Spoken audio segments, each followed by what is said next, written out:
We've spent a full 48 hours with Nintendo Switch, and during that time we've made a bunch of discoveries. The Switch is Nintendo's answer to a portable and home console hybrid, and it has a lot of neat little pieces. Here's what stood out to us after a full 2 days of tinkering with the system.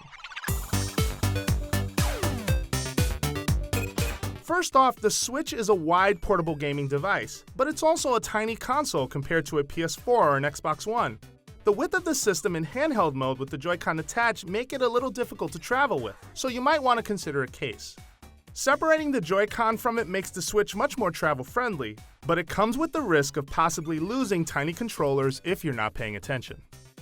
The Switch has a bunch of smart features that make it a good hybrid device. For example, a small light on the dock shows you if it's outputting a signal to your TV. You can also wake the Switch from sleep mode while it's in handheld mode or docked by tapping the home button on any controller synced to the system. Another cool feature is that from the home screen, you can jump back into the last game you were playing, catch up on announcements from Nintendo, or access the eShop once you've updated the system. The overall interface of the Switch is fairly minimalist and displays only essential information. But you can see which controller is currently paired with the system and the status of the battery, as well as whether or not the system is charging. And if you're in handheld mode, tapping the battery icon will briefly display the percentage. Based on our playtime, the Switch's battery life has been suitable, but it's still difficult to gauge. 3 to 6 hours of playtime doesn't sound like a lot, but the duration roughly matches the Nintendo 3DS or a PlayStation Vita, which are smaller devices. But unlike either of those handhelds, the Switch can run high-definition games on the go. We got roughly 3 hours of Zelda Breath of the Wild in, which felt like enough in one sitting, but might not be for long trips. However, the Switch does support external battery solutions via USB-C. We recommend picking one up if you plan to play on the road. You can charge the system using the included AC adapter if you're on a plane, but you won't be able to use the kickstand if you do, so it's a trade-off.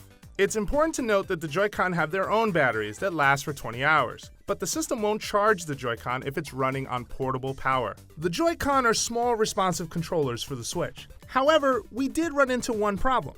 When the controllers are detached from the system, we experienced a sync issue that would delay the input on the left Joy-Con for 2 to 3 seconds. The issue happens randomly, and we'll report back once we've tested it further.